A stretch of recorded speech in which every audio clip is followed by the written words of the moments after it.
శివుడికి అభిషేకాలు ఇష్టం అని చెప్పి మహాశివరాత్రి రోజు ప్రత్యేకంగా బోలెడు లీటర్ల పాలని కానీ తేనెని కానీ పెరుగని కానీ మనం వేస్తూ ఉంటాం, అభిషేకం చేస్తూ ఉంటాం. ఒక్క కారణం, శివుడికి అభిషేకం అంటే చాలా ఇష్టం, మనకి మంచి జరుగుతుంది స్వామిని అభిషేకిస్తే అన్న ఒక నమ్మకంతో. కాకపోతే అదే బోలెడు లేని వాడికి ఇస్తే ఖచ్చితంగా వాడు కడుపు నిండా తింటాడు అని కూడా అనుకుంటాం. అలా చేయకుండా శివుడికి ఇవ్వడం వల్ల వచ్చేదేంటి అన్నది కూడా చాలా మంది ప్రశ్నిస్తూ ఉంటారు. శివుడికి ఇవ్వడం వల్ల వచ్చేదేమిటి అనుకున్నవాడు అది చేయకుండా ఉండడం మంచిది.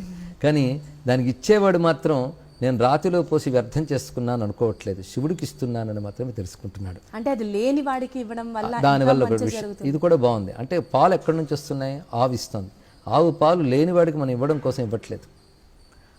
ఆవు పాలు ఎందుకు ఇస్తుంది? అది తన దూడ కోసం ఇస్తుంది. దానికి కొంచెం తాపించి పక్క తీసి మనం తీసుకున్నాక మనం లేని వాడికి ఇవ్వడం, ఉన్నవాడికి ఇవ్వడం మనం ఎంచుకున్నాం. కానీ పాపం పాలు ఇచ్చే ఆవు ఎవరి కోసం ఇస్తున్నట్టు లెక్క. మనం అనుకుంటున్నాం వాడికి ఇస్తే మంచిది, శివుడికే ఇస్తున్నాం అనుకోని లేని వాడికే ఇవ్వచ్చుగా. చాలా అలా ఇచ్చినా అది సంతోషం, ఎందుకంటే వాడికి ఇచ్చినా కూడా శివుడు ఆనందిస్తాడు కదా. కానీ శివుడు అని భావించిన వాడు అభిషేకం చేయడం వల్ల ఉన్న విశేషం ఏంటంటే, పైన చూస్తూ ఉంటే ఏం కనబడుతుందంటే ఊరికనే పోసేస్తున్నారని కనబడుతుంది.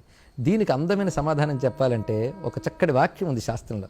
వృక్షస్య మూలశేకేన శాఖా పుష్యంతి వై యథా అనేటువంటి ఒక భావం ఉన్నది ఇక్కడ. అది ఎలా కనబడుతుందంటే, మనకి చెట్టులో రావాల్సిన ఫలం కొమ్మల్లోనే దొరుకుతుంది.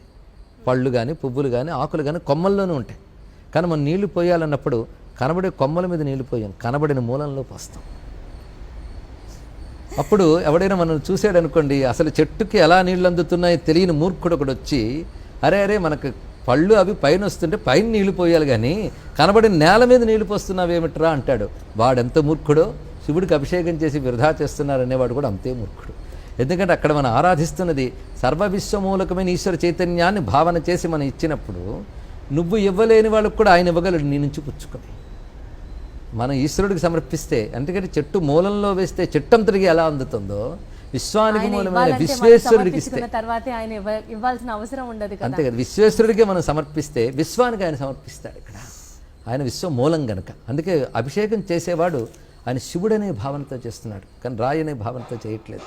శివుడనే భావనతో సమర్పిస్తే పాములకి పాలు పోసినా సరే వర్తిస్తుందా అండి? అది తత్వం మళ్ళీ చెప్తాను. ఇక్కడ శివారాధనకి మాత్రం అభిషేకంలో అంతరార్థం ఇదమ్మా. విశ్వేశ్వరుడు విశ్వమూలుడు గనక ఆయనకి ఇస్తే విశ్వానికి లభిస్తుంది. ఇది ఒక ఆంతర్యం. పాముల విషయంలోకి వచ్చేటప్పటికల్లా నాగదేవతలు అని ఒక ప్రత్యేక వ్యవస్థ. ఎందుకంటే పరమాత్మ ఈశ్వరుడు వేరు, దేవతలు వేరు. దేవతలు కూడా మనకంటే శక్తి కలిగిన కొన్ని స్వరూపాలు అవి విశ్వంలో ఉంటాయి. నాగదేవతలు భూమికి ఉంది. ఈ నాగదేవతలు అంతరిక్షంలో అక్కడ కూడా ఉంటూ ఉంటారు. వాళ్ళని మనం ఆరాధించాలి అంటే వాళ్ళు మనకు ప్రత్యక్షం కారు. అందుకు వారి నివాసములను పుట్టలు ఎందు ఎవరైనా పాలు పుట్టలో పోసినప్పుడు పాములు నేరుగా తాగవు, మట్టిలోకి ఇంకుతాయి. కానీ వాళ్ళని ఉద్దేశించి మనం భావనతో సమర్పించినప్పుడు తప్పకుండా వాళ్ళకి ఆ భావన ద్వారా అది అందుతుంది, వాళ్ళ అనుగ్రహం లభిస్తుంది. దానికి ఆంతర్యం ఇన్ఫాక్ట్ నిజంగా పాములే వాటిని స్వీకరిస్తాయని కొంతమంది స్పెషలీ యాంటీ హిందూ ఆర్గనైజేషన్స్ అనకూడదు, కానీ అది పైన చూస్తే వెంటనే విమర్శించవచ్చమ్మా. ఇందాక చెప్పినట్టు చెట్టుకి కింద నీళ్లు పోస్తే పైకి వెళతాయని తెలియని వాడు కింద పోసే వాళ్ళని తిడుతూ ఉంటాడు. అదేవిధంగా ఆలోచన లేని వాళ్ళు అలా ఉంటూ ఉంటారు. కాస్త ఆలోచిస్తే శాస్త్ర సమాధానం చెప్తుంది. ఇప్పుడు వీళ్ళకి ఇంత ఆలోచన వచ్చింది, ఆనాటి మహర్షులు కాపాట ఆలోచన ఉండదా? విశ్వరహస్యాన్ని కనిపెట్టిన వాళ్ళు ఏ ఆలోచనతో చెప్పుంటారో తెలుసుకోవాలి, కానీ మనమే ఒక నిర్ణయానికి రాకూడదు. మహాశివరాత్రి